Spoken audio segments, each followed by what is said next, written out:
7, 6, 5, 4, 3, 2, 1. नमस्कार, आप सभी का स्वागत है अपने हिस्ट्री का जो ये सेकेंडरी जो हिस्ट्री सेकेंड का जो अपन सेकेंड पार्ट जो पढ़ रहे हैं उसमें आप सभी का अभिनंदन। कल हमने जो लास्ट जो क्लास देखी थी उसमें हमने देखा था कि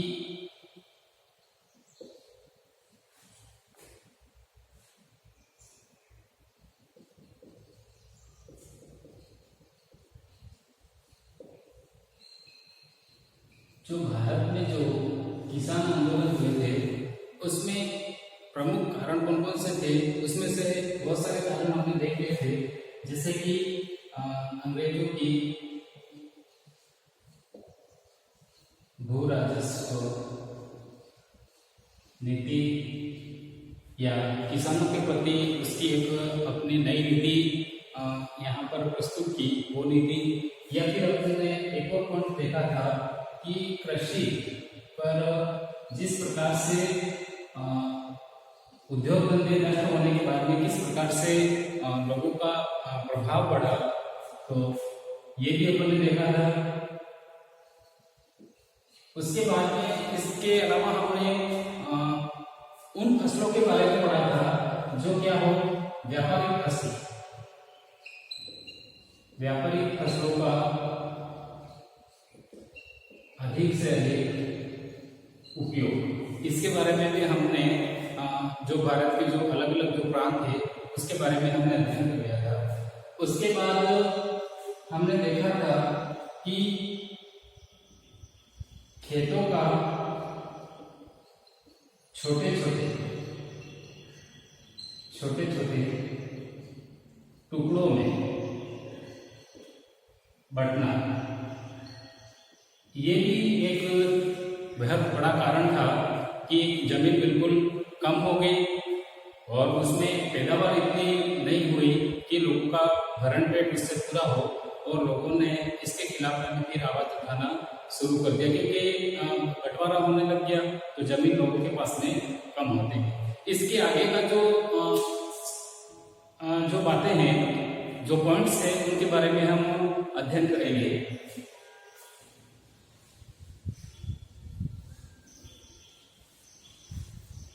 उसमें सबसे पहला है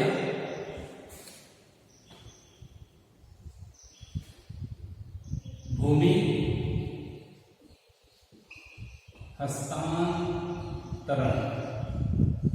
हस्तांतरण की वस्तु बनना। ये भी एक बहुत बड़ा कारण है, क्योंकि ईस्ट इंडिया कंपनी ने यहाँ पर जो उद्योग धंधे थे वो तो खत्म कर दिए, उससे बहुत सारे जो किसान थे जिनके पास में अपने रोजगार का एक साधन था वो भी उससे बेदखल हो गए। उसके बाद में वहाँ अपने जो पैतृक जो स्थान था उसकी तरफ पलायन किया, लेकिन वहाँ पर क्या हुआ कि जैसे उन्होंने वहाँ पर भी अपना प्रभुत्व जमाने की कोशिश की,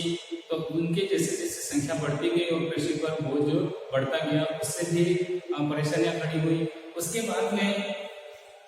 अंग्रेजों की एक अपनी अलग ही नीति थी कि भूमि को क्या कर दिया, अब स्थानांतरण की वस्तु बना दिया, यानी कि भूमि को अपन एक व्यक्ति से दूसरे व्यक्ति के हाथों में अपन दे सकते हैं। उससे क्या हुआ कि जैसे ही भूमि स्थानांतरण की वस्तु बनी तो एक किसान की भूमि दूसरे किसान के हाथ में या दूसरे जो साहूकार थे उनके हाथ में जाने लगी, और उससे क्या हुआ कि कंडीशन ये बनी कि भूमि को लेकर लोगों में विवाद बढ़ा, और जैसे ही विवाद बढ़ा तो भूमि से संबंधित जो मुकदमे होने लगे वहां इसमें अधिक से अधिक होने लगे, भूमि से संबंधित केसेस होने लगे, और वहां केसेस भी ऐसे होने लगे जिसमें जल्दी से जल्दी फैसला हो ही नहीं। ये एक बहुत बड़ी चाल थी ईस्ट इंडिया की कंपनी की कि इसमें क्या हो, किसान पूरी तरीके से उलझ जाए और वहां उलझकर अंतिम में भूमि को अपने हाथ से छोड़ देता था। एक ये भी बहुत बड़ा कारण है कि ऐसे ऐसे बहुत सारे बातें होती गई और किसान धीरे धीरे करके परेशान होता गया, त्रस्त होता गया, फिर उसने अंतिम में इनके खिलाफ में विद्रोह का एक अपना सहारा दिया। तो एक ये भी बहुत बड़ा पॉइंट है कि अपने खुद की जमीन किसी दूसरों को देने के बाद में जो उलझन पैदा होती थी उससे भी कृषि जो भूमि थी वो हस्तांतरित होती गई। और ये एक सोची समझी प्लानिंग के तहत हो रहा था, लेकिन ये बात जो भारतीय किसान थे वो इस बात को समझ नहीं पाए। ये भी एक बहुत बड़ा कारण था। फिर इसके एवज में भी किसान आंदोलन शुरू हुआ। उसके बाद में हम नेक्स्ट पॉइंट देखते हैं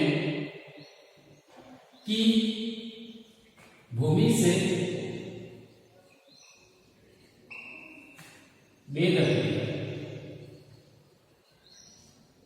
बेदखली या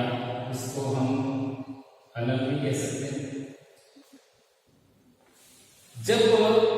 भारतीय किसान पूरी तरीके से जो ईस्ट इंडिया कंपनी थी उस पर आश्रित हो गए, उसके बाद में अपने स्वयं का अपने घर बार के जो भी अपने जो परिवार होता था उसका भरण पोषण करने के लिए उसको किसी प्रकार की मजदूरी भी करनी पड़ती थी। और जब वहाँ पूरी तरीके से अपने घर का पालन पोषण नहीं कर पाता था तो उस कंडीशन में वहाँ क्या करता था, जो साहूकार जो थे उनसे वो क्या करता था, कई प्रकार के जो कहते हैं अपने घर बार चलाने के लिए उनसे कुछ पैसा लेते थे, ठीक है, बहुत सारी चीजें लेते थे। किसके बदले में? अपने भूमि के बदले में, कि हम इस भूमि के बदले में ये चीज लेते हैं, ठीक है, और जब हम ये चीज आपको वापस कर देंगे उस समय हमारी भूमि जो है आप हमें वापस कर देना। ये भी एक बहुत बड़ा कारण था कि एक बार किसान के हाथ से जो भूमि साहूकार के हाथ में जाती थी वहां भूमि फिर किसान अपने अंतिम समय तक भी वहां अपनी भूमि को वापस अपने हाथों में नहीं ले सकता था। किसान इससे क्या हुआ, भूमि से बेदखल हो गया। किसान अपने खुद की पैतृक जो जमीन थी वहां उसके अपने ही कारनामों से जो बड़े बड़े साहूकार थे उनके हाथों में चली गई और अपने उसके पास इतना कुछ नहीं था कि वो वापस उस भूमि को अपने हाथों में ले सके। इससे क्या हुआ, खुद की पैतृक जमीन का जो किसान था वहां एक फिर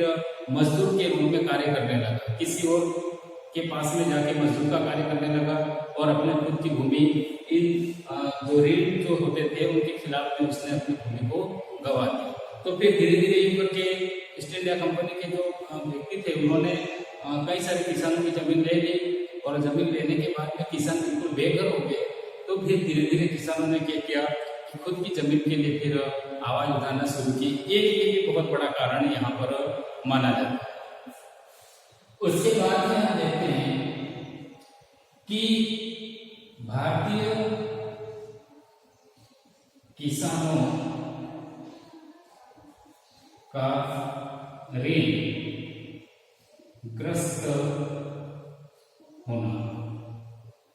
भारतीय किसानों का ऋण ग्रस्त होना, वहां इतना ले लेते थे कि वहां अपने जीवन में कभी वापस उस ऋण को चुका ही नहीं पाते थे। उसके एवज में उनके पास में जो कुछ भी था भूमि के अलावा जो फसल वगैरह जो होता था वह सब कुछ अपने हाथ से निकल जाता था और उसके बाद में फिर उसको एक किसी अन्य व्यक्ति के पास में जाके, अन्य साहूकार के पास में जाके अपनी ही भूमि पर, अपनी दी हुई भूमि पर एक मजदूर के रूप में कार्य करना पड़ता था। एक बहुत बड़े इतिहासकार है कि जेम्स फोर्ड, इन्होंने कहा है कि ऋणग्रस्त भारतीय किसान इसलिए होते थे कि यहाँ पर जो सामाजिक और धार्मिक जो कल्चर से संबंधित जो भी प्रोग्राम या ऐसा कोई भी फंक्शन जो होता था वह इतने ज्यादा होते थे कि भारतीय किसानों को साहूकारों से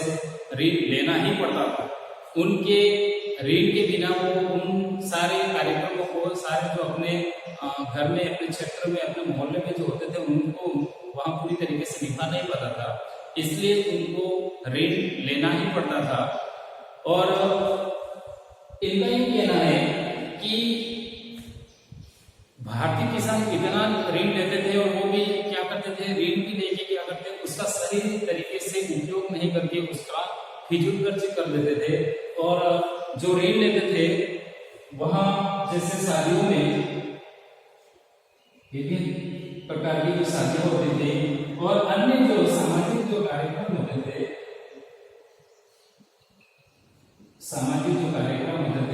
उसमें उस पैसों को लगा देते थे। इसलिए भी भारतीय किसान बिल्कुल जिनकी आर्थिक स्थिति सही नहीं होना बताया है। और सामाजिक कार्यक्रम के अंतर्गत हम देखेंगे तो एक आता है तीज का प्रोग्राम, तीज कार्यक्रम। तो ये भी एक बहुत ही हर्षोल्लास के साथ में भारतीय किसानों द्वारा इसको भी मनाया जाता था। तो ऐसे प्रोग्रामों की वजह से भी भारतीय किसान ऋणग्रस्त होते गए और ऋण वहां नहीं दे पाया तो ऋण के चक्कर में अपने भूमि को दिया और भूमि को दे दिया तो अपने घर बार से गांव बेदखल हो गया। इस तरीके से भारतीय किसान इतना उलझ गया कि वहां उलझता ही गया। ईस्ट इंडिया कंपनी का जो शासन था उसके खिलाफ उसकी जो नीतियां थी उस नीतियों में वहां फंसता ही गया, धीरे धीरे फंसता ही गया। पाश्चात्य जो इतिहासकार है, जो अलग देशों के जो इतिहासकार है, उनका ये मानना है कि जो भारत का जो दक्षिणी जो भाग है उस भाग में ये सामाजिक और धार्मिक कार्यक्रम इतने ज्यादा होते थे कि वहां पर हर किसी सामाजिक कार्यक्रम को इतना महत्व दिया जाता था कि उसके बिना लोग अपना जीवन व्यर्थ मानते थे। लेकिन भारतीय इतिहासकारों का ये मानना है कि ये सरासर गलत है, क्योंकि जो शादियां है, जो मृत्यु से संबंधित अगर किसी का भोज है, कोई अपने धार्मिक जो आस्था है, वहां कोई फिजूल खर्ची की बात नहीं, ये अपने आम बात है, क्योंकि शादी करना कोई फिजूल खर्ची की बात नहीं है। उसमें जो खर्चा होता है वो किसी भी शादी में होता है। तो इसलिए खंडन भी किया है भारतीय इतिहासकारों ने। पाश्चात्य जो इतिहासकार जो रहे उनका खंडन इस पॉइंट्स के माध्यम से किया कि ये गलत है और यह बिल्कुल सरासर गलत है, क्योंकि भारतीय लोग इतना फिजूल खर्ची नहीं करते थे जितना कि इसमें बताया गया है। तो इस तरीके से हमने देखा कि ऋणग्रस्तता होने के कारण ही भारतीय किसानों ने आंदोलन करना शुरू किया। इसके बाद हम देखेंगे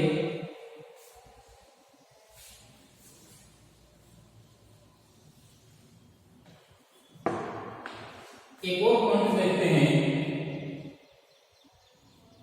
कृषि कार्य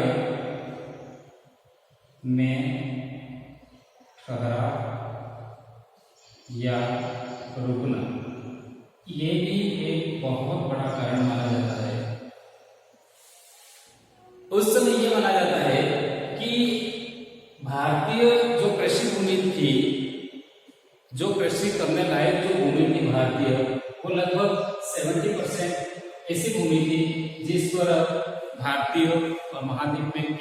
खेती करना उपयुक्त माना जाता। इतना % ऐसी भूमि थी जिस पर फसल को पैदा किया जाता है, लेकिन उसमें से ओनली 35%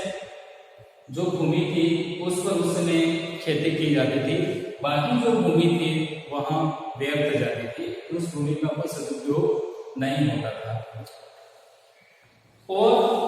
इतिहासकारों का ये भी मानना है कि दक्षिण भारत की जो एरिया है जिस तरीके से, उसमें बहुत सारी भूमि ऐसी पड़ी है कि उसने एक जंगलों का रूप ले लिया है। वहां पर इतने जंगल है, भूमि बहुत सारी है, लेकिन उसका कोई सदुपयोग नहीं हो रहा है। अगर उन जंगलों को साफ सफाई करके काटा जाए, काटकर उस भूमि का कृषि के क्षेत्र में अगर उपयोग किया जाए तो भारतीय भूमि पर कृषि इतनी अच्छी हो सकती है जितने की संसार के किसी अन्य देशों में नहीं है। लेकिन इसका ये भी मतलब है कि कृषि होगी, लेकिन उसके लिए सबसे पहले बात है कि भारतीय किसानों का कृषि के प्रति अपनी जागरूकता। कृषि में भारतीय किसान इतने जागरूक नहीं थे, उनके पास में इतनी समझ नहीं थी कि वह किस मौसम में किस फसल का चयन करें, इसका भी अभाव यहाँ पर बताया। उसके बाद में जब भूमि व्यर्थ थी तो उस व्यर्थ भूमि की साफ सफाई काट कटाई करके अगर उसमें उचित मात्रा में अगर उर्वरा शक्ति उस भूमि को दी जाए तो फसल भी क्या होगी, उस भूमि पर जो बंजर भूमि है उसकी बनिस्बत फसल अच्छी होगी, ज्यादा भी होगी। लेकिन शर्त ये है कि उस भूमि पर क्या करना पड़ेगा, हमें उस भूमि की देखरेख के साथ में उसकी उर्वरा शक्ति का जो एक भूमि का एक बहुत बड़ा स्रोत माना जाता है, उसका हमें बहुत ध्यान रखना पड़ेगा। और जिन देशों में उर्वरा शक्ति का ध्यान रखा जाता है उसमें क्या होता है कि जो घास फूस जो होता है, डंठल वगैरह जो होता है फसलों का, उसको पूरी तरीके से सड़ गला के उसको भूमि में डाल दिया जाता है, उसको भूमि के साथ में मिट्टी के साथ में उसको शामिल कर लिया जाता है। जबकि उस चीजों का हमारे यहाँ भारतीय उपमहाद्वीप में जो चारागाह होता है, जो घास फूस होता है, जो डंठल होता है, उसको हम पशुओं को खाने के लिए देते हैं और भूमि की जो उर्वरा शक्ति होती है उसके चक्कर में कम हो जाती है। और उसके बाद में जो खाद होता है भूमि से संबंधित, जो भूमि को अच्छी उर्वरा शक्ति दे सकता है अच्छी मात्रा में, वह खाद उस समय भारतीय किसानों के बस में इतना नहीं था कि वह उस खाद को खरीद कर उस भूमि पर लगा सके और फसलों को अच्छी कर सके। तो ये भी एक बहुत बड़ा कारण माना जाता है, क्योंकि समझ उस समय भारतीय किसानों में इतनी नहीं थी जितनी कि अन्य लोगों में थी। इसके परिणाम भी ऐसे हुए कि फिर क्या हुआ, धीरे धीरे खेती का कार्य क्या हुआ, ठप होने लगा। क्योंकि एक किसान एक जगह खेती अगर 10 बार करेगा तो उस भूमि की उर्वरा शक्ति नेचुरल है कि वहां कम हो जाएगी। और अगर उस भूमि पर सही तरीके से सही समय पर अगर उस भूमि की देखरेख के साथ साथ में अगर उस भूमि में उर्वरा शक्ति बनाए रखने के लिए उसको अगर निश्चित मात्रा में जो खाद वगैरह होता है अगर वहां दिया जाए तो निश्चित ही है कि उस भूमि पर जो फसल होगी, जो पैदा होगी, वह फसल भी क्या होगी, अच्छी होगी। बस इसी दूरदर्शिता के कारण भी क्या हुआ कि कृषि का जो कार्य था वहां धीरे धीरे रुक गया और ठप होता गया और फिर किसान एक जगह से दूसरी जगह पलायन करने लगे। ये भी एक बहुत बड़ा कारण माना जाता है किसान आंदोलन का कि फसल हुई नहीं, पैदावार अच्छी नहीं हुई, इतना हुआ ही नहीं जितना कि अपने घर बार का गुजारा कर सके किसान। और इसके फिर त्रस्त होकर किसान ने आंदोलन करना शुरू किया। ये भी एक बहुत बड़ा किसान आंदोलन का कारण माना जाता है। नेक्स्ट क्लास में हम देखेंगे अगली क्लास में कि इनके जो भारतीय उपमहाद्वीप में कि किसानों द्वारा जो मुख्य आंदोलन हुए, कहाँ पर किसके द्वारा हुए, और जो हमारे एग्जाम की दृष्टि से अति महत्वपूर्ण है, उन महत्वपूर्ण किसान आंदोलनों को हम नेक्स्ट हमारी जो क्लास रहेगी उसमें पढ़ने का प्रयास करेंगे। तब तक के लिए धन्यवाद।